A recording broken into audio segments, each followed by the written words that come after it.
Assalamualaikum warahmatullahi wabarakatuh. Salam jas merah, jangan sekali-kali lupakan sejarah. Selamat datang di podcast ini, sebuah perjalanan untuk mengenang dan menghidupkan kembali kisah-kisah pahlawan yang tidak hanya ditorehkan dalam buku sejarah, tetapi di hati setiap generasi bangsa. Pada episode kali ini, kita akan membahas seorang tokoh yang sangat asik untuk dikenal. Namun, sebelum mengenal tokoh tersebut lebih dalam, mari kita menggali kisah pertempuran 5 hari di Semarang. Yuk simak videonya! Pertempuran 5 hari di Semarang terjadi pada bulan Oktober 1945, tepatnya dari tanggal 15 sampai 19 Oktober. Waktu itu, Indonesia masih dalam masa transisi setelah Jepang menyerah kepada sekutu, dan Belanda berusaha kembali menguasai Indonesia. Nah, di Semarang, sebuah kota penting di Jawa Tengah, pasukan Jepang yang dulu menguasai Indonesia gak mau menyerahkan senjata mereka ke pasukan Indonesia yang baru saja dibentuk, yaitu Badan Keamanan Rakyat dan pemuda-pemuda yang penuh semangat.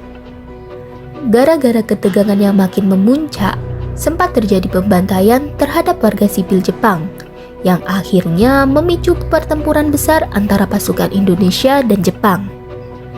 Meskipun pasukan Jepang yang dikenal dengan nama Kido Butai sudah berpengalaman dalam perang, mereka nggak mudah loh mengalahkan semangat juang para pemuda Indonesia yang penuh keberanian.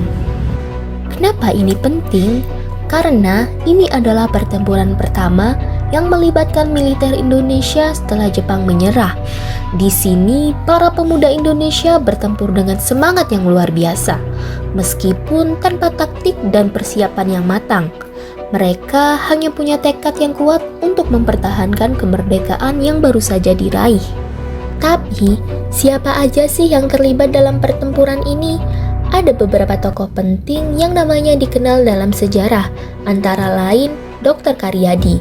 Beliau adalah seorang dokter yang terlibat langsung dalam perjuangan kemerdekaan Indonesia.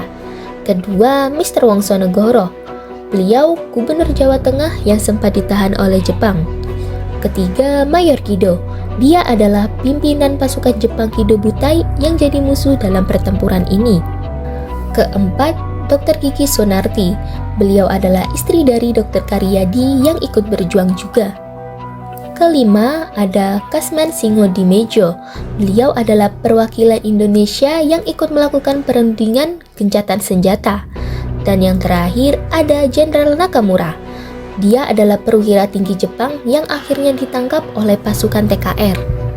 Pada akhirnya, meskipun pasukan Kido Butai sempat menguasai beberapa gedung strategis, semangat juang para pemuda Indonesia nggak bisa dipadamkan begitu saja loh.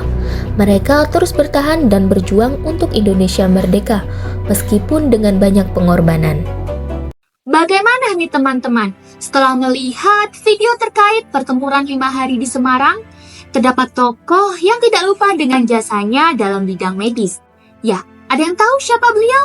Ya, beliau adalah Dr. Karyadi. Pasti kalian asing kan dengan nama ini? Apakah kalian tahu bahwa Dr. Karyadi terlibat dalam pertempuran 5 hari di Semarang? Dr. Karyadi lahir di Gondang Legi, Malang pada 15 September 1905. Dia seorang dokter yang sangat peduli dengan kesehatan rakyat Indonesia. Bahkan, dia menjabat sebagai kepala laboratorium di Rumah Sakit Rakyat di Semarang, yang sekarang dikenal dengan nama Rumah Sakit Dr. Karyadi. Waktu itu, Semarang lagi dalam situasi yang sangat genting. Jepang masih menguasai Indonesia dan situasi makin mencekam. Tapi, meskipun kondisi lagi berbahaya, Dr. Karyadi nggak berhenti menjalankan tugasnya untuk membantu warga Semarang. Salah satu momen penting terjadi setelah maghrib, ketika Dr. Karyadi menerima telepon dari pimpinan Rumah Sakit Purusara yang meminta agar ia memeriksa reservoir Siranda karena berita Jepang menebarkan racun. Meskipun istrinya, Dr. Kiki Sunarti, mencoba mencegah pergi karena situasi yang berbahaya, Dr. Karyadi merasa perlu menyelidiki kebenaran desas-desus tersebut demi nyawa ribuan warga Semarang. Dalam perjalanan menuju reservoi Siranda, ternyata mobil yang ditumpangi Dr. Karyadi dicegat oleh tentara Jepang di Jalan Pandanaran. Dr. Karyadi yang saat itu duduk di mobil bersama dengan tentara pelajar yang menyopirinya ditembak dengan sangat kejam. Mereka berdua langsung dibawa ke rumah sakit, tapi sayangnya sekitar pukul 23.30 WIB saat Dr. Karyadi dibawa ke ruang bedah, kondisinya sudah sangat kritis dan akhirnya beliau meninggal dunia pada usia 40 tahun. Kematian Dr. Karyadi itu sangat mengharukan dan jadi simbol perjuangan rakyat Semarang. Dia rela berkorban demi nyawa orang banyak, meskipun tahu ada resiko besar yang harus dia hadapi. Bagaimana nih menurut kalian akhir dari pertempuran 5 hari di Semarang? Apa sih dampak yang ditinggalkan oleh peristiwa ini bagi bangsa Indonesia? Setelah melewati 5 hari pertempuran yang sangat sengit, pada 19 Oktober akhirnya pertempuran ini berakhir. Tapi meskipun secara militer Indonesia belum bisa mengalahkan pasukan Jepang, perjuangan ini memberikan kemenangan moral yang sangat besar bagi rakyat Indonesia. Meskipun banyak korban jiwa, termasuk Dr. Karyadi yang gugur dalam pertempuran ini, semangat perjuangan rakyat Indonesia enggak bisa dihentikan. Mereka enggak takut berkorban demi kemerdekaan.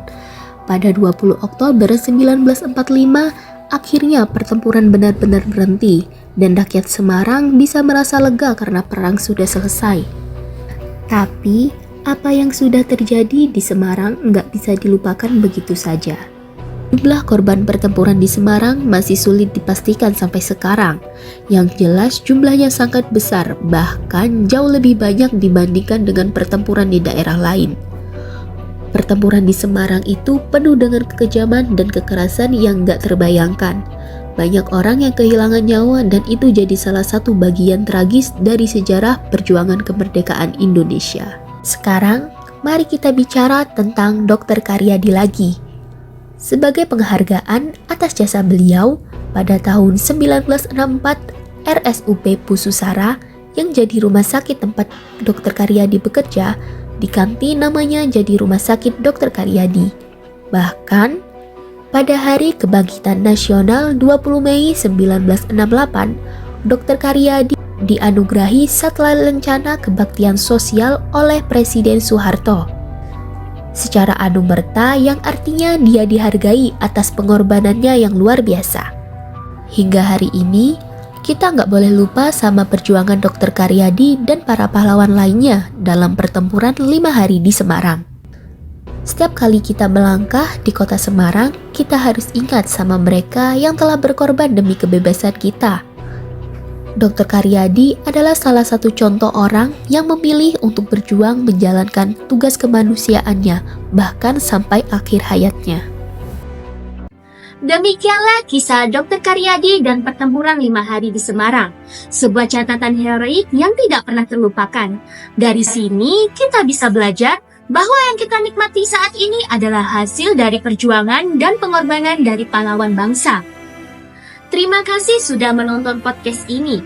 Semoga kisah ini menginspirasi kita semua untuk selalu menghargai jasa para pahlawan dan meneruskan semangat perjuangan mereka dalam kehidupan sehari-hari.